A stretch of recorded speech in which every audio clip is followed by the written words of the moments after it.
What's up? What's up? This your boy Mark Curry from Hanging with Mr. Cooper. But you know what? Now I'm hanging with the homie Popo, politicking. You know how he do. Self-help hip-hop. That's right. Say that again. Say that fast. Self-help hip-hop. That's what's up. He representing San Diego, Oceanside, anything with a beach he representing. That's right. He's trying to preserve hip-hop culture. You know what I mean? I like that because we need to preserve it because pretty soon the youngsters ain't going to even know what's up. You know what I mean?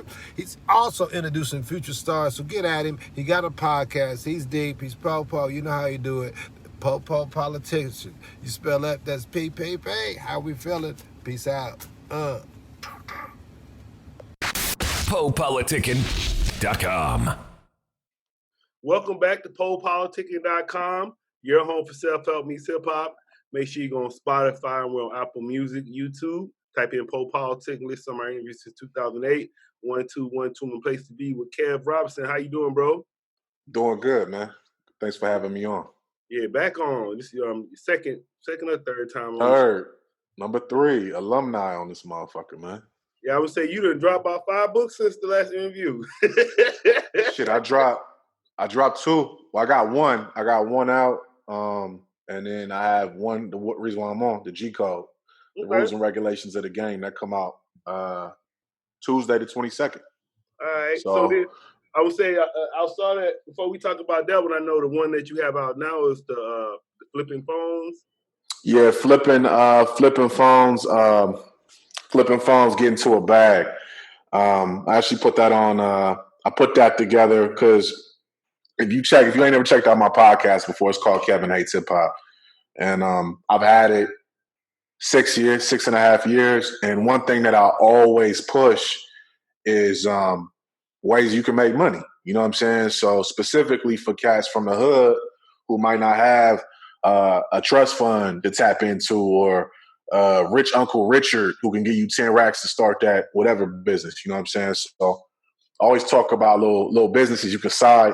And I don't really like calling them side hustles because I feel like any side hustle can turn into a primary business. You know what I'm saying? Income, we can call it that. Exactly. It's just another asset. So from my podcast, I always talk about, different assets you can create for less than $1,000. You know what I'm saying? I've had multiple episodes on this, different things you can start. And one of them that I picked up on a couple of years ago was flipping smartphones.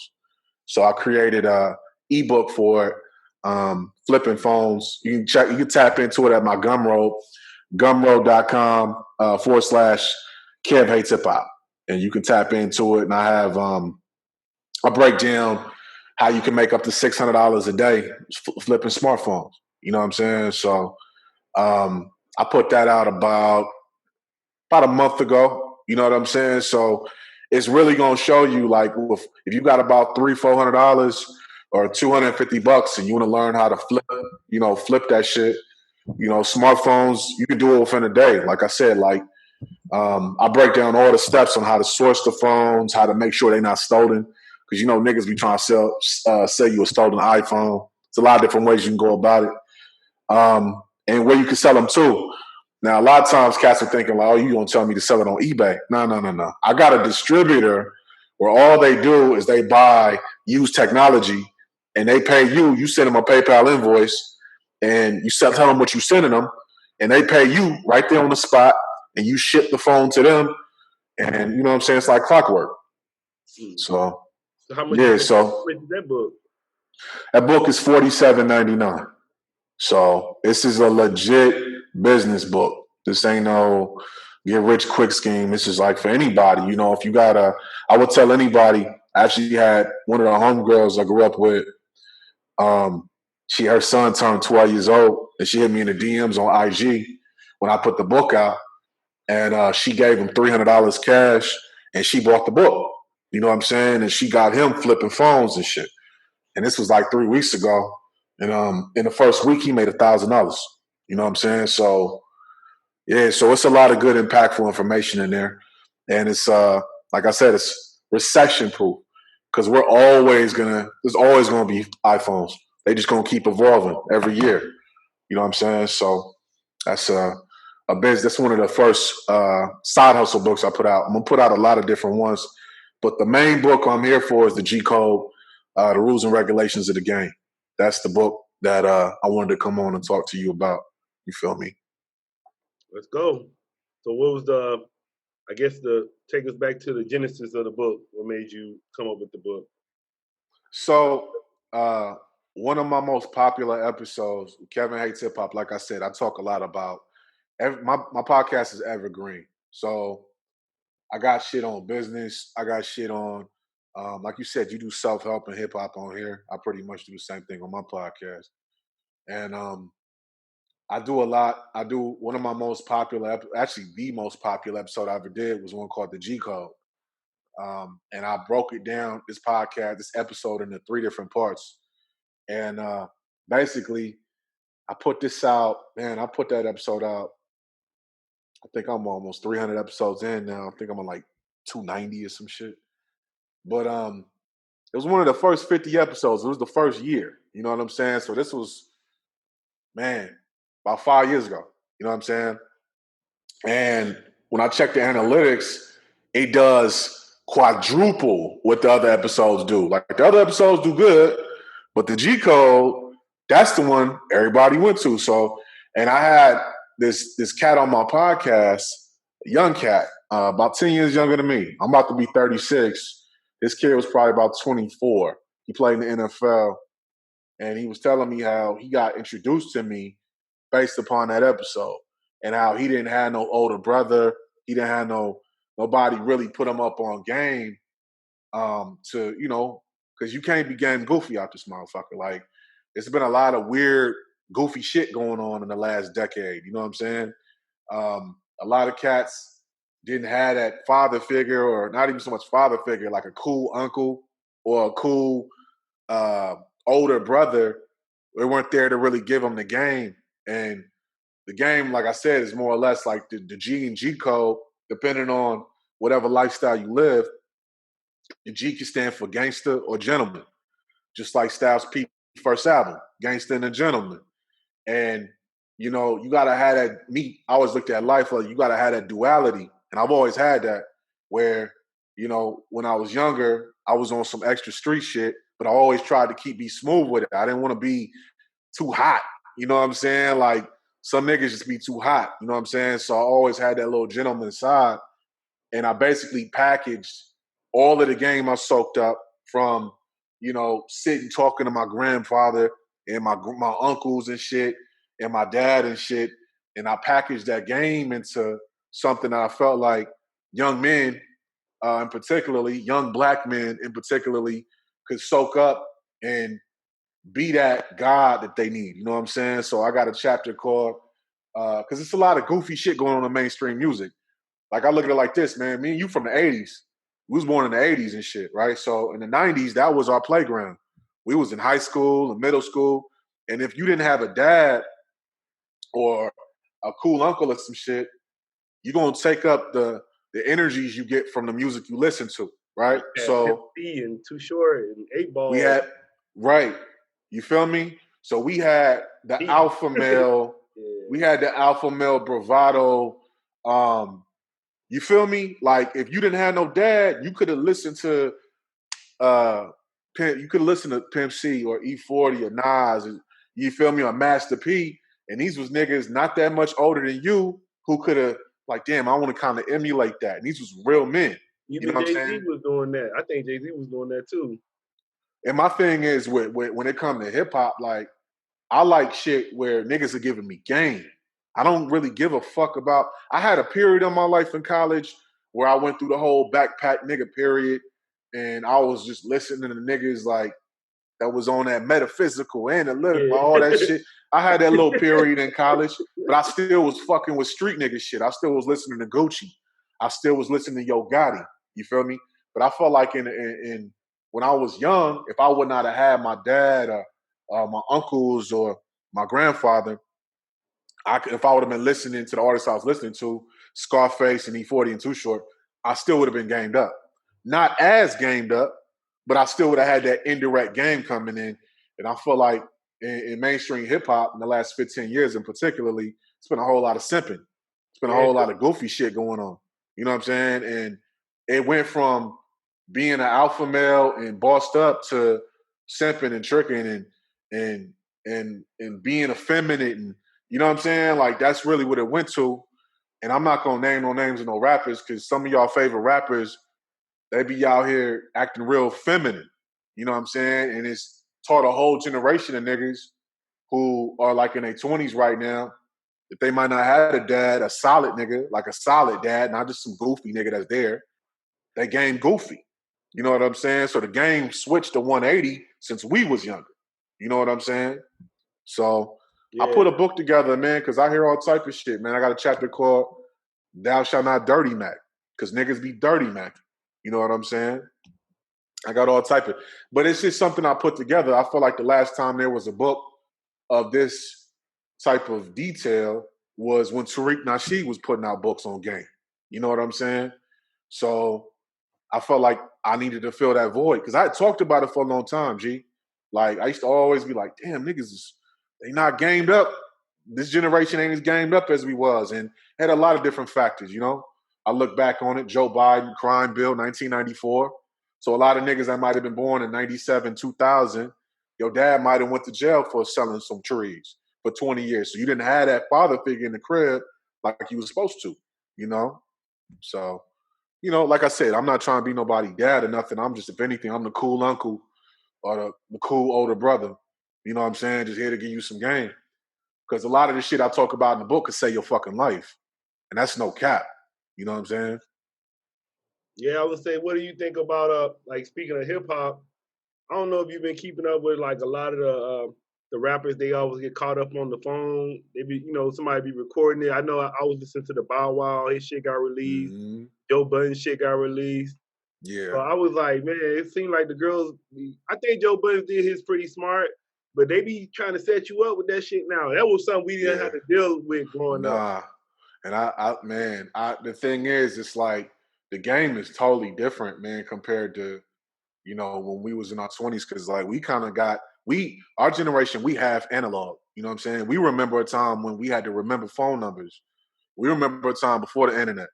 We remember before, you know what I'm saying, American Online and Black Planet and all that shit. You know what I'm saying? So the game now is, it's like, especially if you, and this is for any nigga listening that's like you getting paper and you in the public light, like you an actor or you a industry nigga, you a rapper, you an athlete. Trust me, my nigga. If you didn't get that shit before you got that paper, she might not really be down for you. You know what I'm saying? She might just be in there just for the paper. You feel me? And it's a whole generation after Corinne, what was her name? Superhead came out. Nigga, it's been all these motherfuckers. Man, they help nobody dropping all them goddamn books. Man, Superhead came out. Superhead came out and she kicked in the door and she changed the whole. It was like a paradigm shift, man. You like caught off this shit now? Yeah, like you can and it's a lot of gang goofy women as well who ain't looking to come in and build some shit with a nigga. They looking to just take. You feel me? So they'll say, nigga, like if any of you pro athlete niggas, you young niggas, you might not have had somebody give you no game. And most of these bras, they, you know, not all of them, but a lot of them, they might just want to get you for that check, bruh. So they might extort your ass, you know? A lot of you niggas need to get NDAs, non-disclosure agreements, before you even do what you're gonna do with somebody. Man, hold on. You need to sign this shit. You know what I'm saying? Y'all, a lot of y'all high level, and I know it's some high level niggas that listen to this shit. You feel me? So all you young athlete niggas, especially young rap niggas, you got a bag, you online. Man, a lot of these girls, they looking for a come up, nigga. They will fucking come up off your downfall, nigga. They will screenshot your shit, sell that shit to TMZ, and they coming up. So you gotta be careful, man. You gotta be careful. You gotta know how to discern when somebody's really down for you. Yeah. You know what I'm saying? There's a lot of people that could go for just a nigga that work at UPS, a Foot Locker, whatever, my nigga. Like you gotta know when somebody really down for you. That's important. Talk about that in the book. Yeah, I was gonna say, I think one thing is with dudes too, man. Just because you making money don't mean you got the game. Like you got to be humble sometimes, because they be thinking like, oh, I'm making all this money. You can't tell me shit. But then when that bitch took all your money and you by yourself, you gonna be sad. Yeah, and you gotta And that's real. That's reality. That's real truth, man. Like, you can't. The thing is, what money does is it makes you or amplifies who you were before. So if you was a goofy motherfucker before you got that paper, you gonna be super goofy motherfucker when you get the paper. If you was a nigga that was super gamed up before you got that serious bag, you're gonna be even more gamed up. But don't rest on your laurels, man. Like, don't do that. You know what I'm saying? Because you gotta, like, as black men, especially in America, we have to have a sixth sense for the bullshit. Period. So, whether you a blue collar nigga or whether you a nigga like really getting to the bag corporately, especially the corporate niggas like really getting them and 6 figures on a regular and 7 figures on a regular, y'all niggas definitely gotta keep your head on the swivel because there's so many ways you can fall off. You know what I'm saying? So, nah, you right, bro. I definitely agree with you on that shit.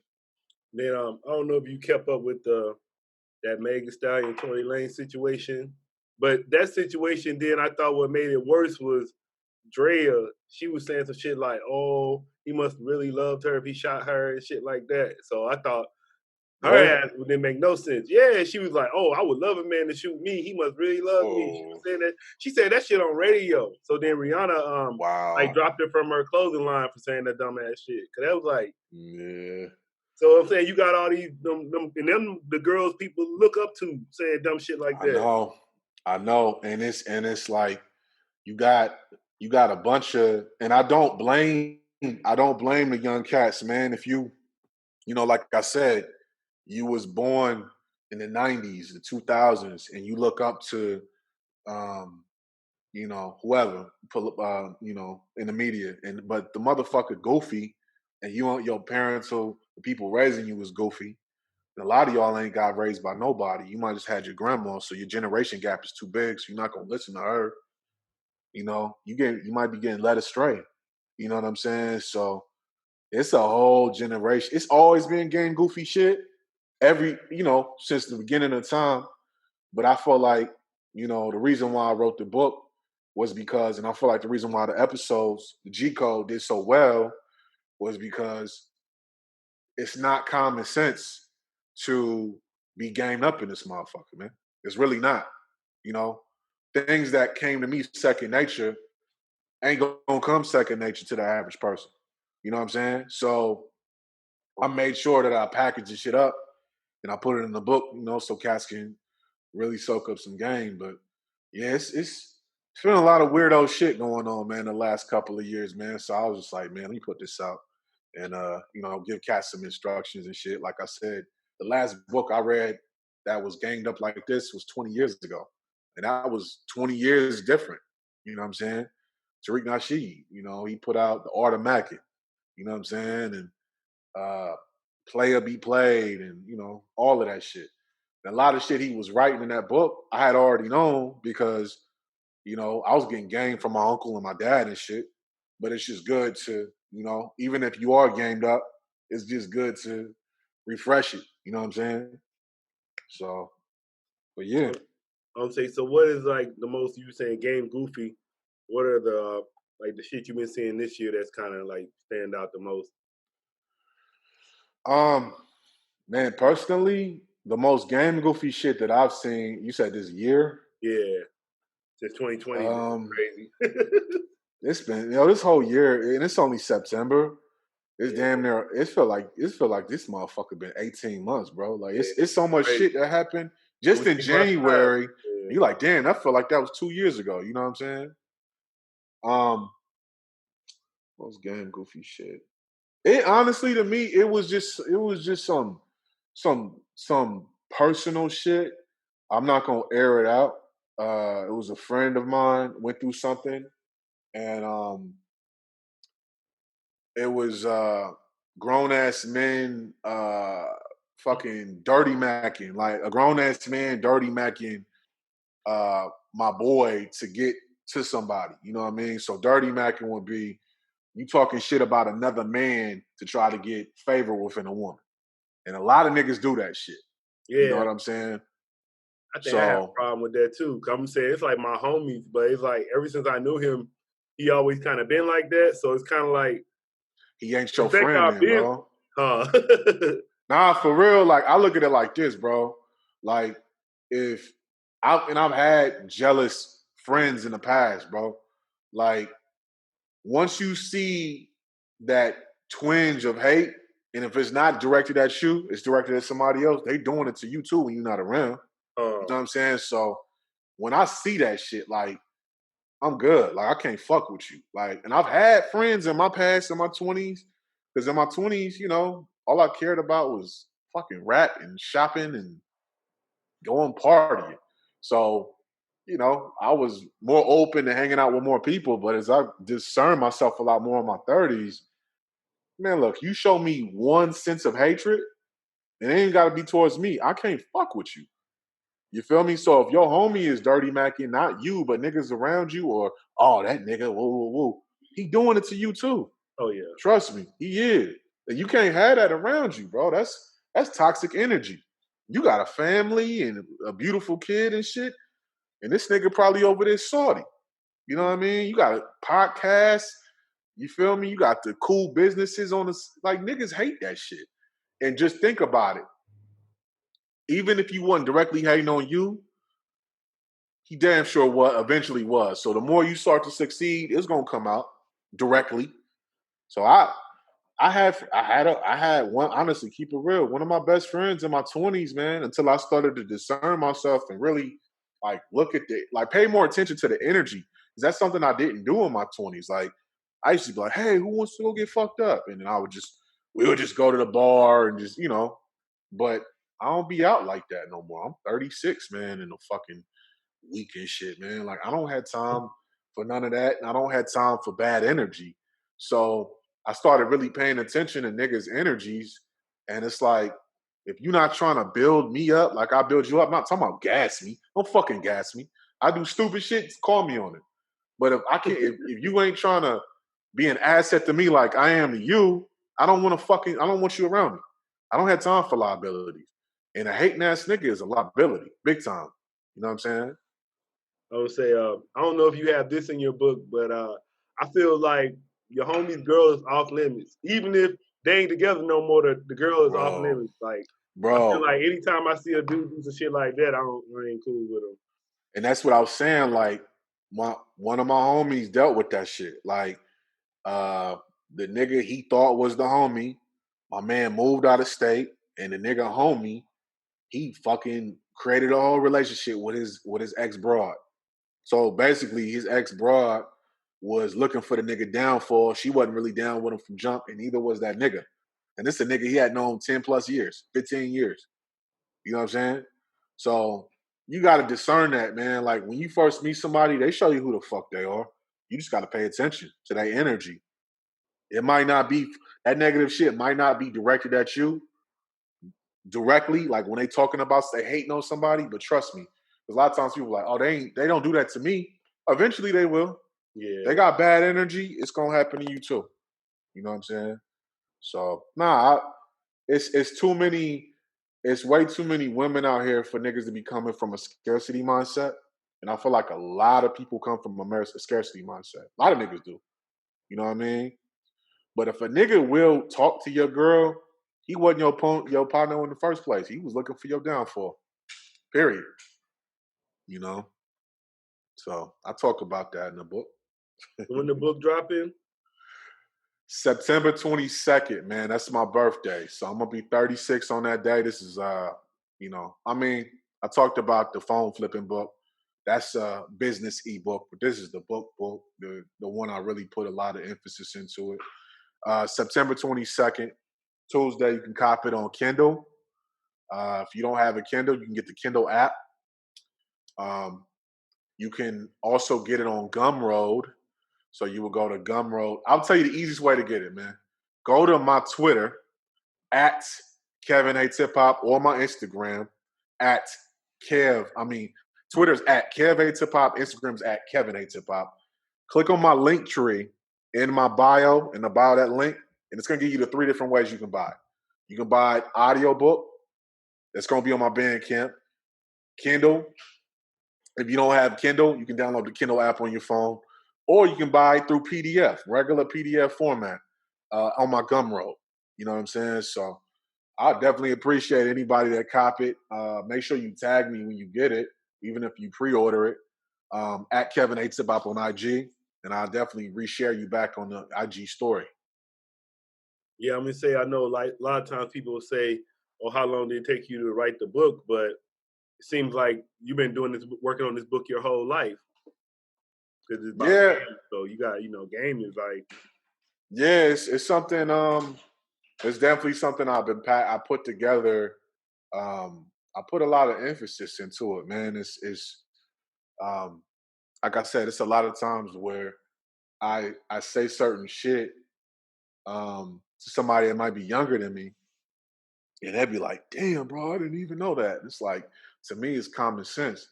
So after a while, it's just like, "Damn, G, like this is common sense to me, but to the average person, it's not." And like I said, the G code stands for gentleman. So gangster and gentleman. So um, just trying to put you up on game. Like, some of the chapters I got, I'm gonna name a couple just so y'all know what you're getting into. Pull it up on my phone. Let's see. All right. So some of the chapters, right? We got Can't Knock the Hustle, right? That's a chapter. Chivalry Ain't Dead. Thou Shalt Not Dirty Mac. Fear is my worst enemy. Integrity is key. Every rookie sucks. You know what I'm saying? Those are just some of the names of the chapters. So it's not just me talking about dating and shit. It's just talking about being a better man, period. You know what I mean? So yeah, that's why I wrote it, man. Like you said, it's definitely been something in the making. And I created my own book publishing imprint, Renaissance Noir Publishing. So I'm be putting out a lot of books. A lot of books. So if anybody has a book that they might want to get published, holler at me on IG, man. Straight up. all right, man. I want to say thanks for coming through politicking with me. Definitely, bro. You gonna be on the book? You gonna be on the book club meeting on Sunday? Yeah, I'm there. Yeah, 9:00. We're gonna go an hour early because of football. So Oh yeah, I forgot about that, huh? Football back. yeah. What's up, everybody? This is Po from PoPolitickin.com. I'm into wholesale real estate. I did an online course and I thought it was pretty cool, so I want to share it with y'all. The name of the course is called the Varsity Class, and it's an online course that will teach you the tools to become a real estate investor.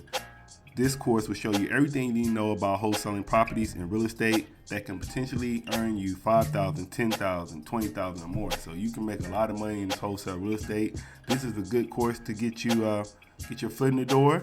So you can change your life today. And the link is bit.ly/Po Homes. So bit.ly/Po Homes with an S. So thank you. Check it out. I'll holla. The PoPolitickin Show is brought to you by Audible. With over 180,000 titles to choose from, Audible is great for any continuous learner wanting to grow and expand their knowledge and insight. Go to www.audibletrial.com/PO Audio and get an audiobook of your choice free with a 30-day trial. After the trial, your paid membership will begin at $14.95 per month. With your membership, you will receive 1 credit every month, good for an audiobook on Audible. Cancel before your trial ends and you will not be charged. So go to www.audibletrial.com/PO Audio and download a free book by Tony Robbins, Grant Cardone, Napoleon Hill, Les Brown, Damon John, and more. Always remember that knowledge is power.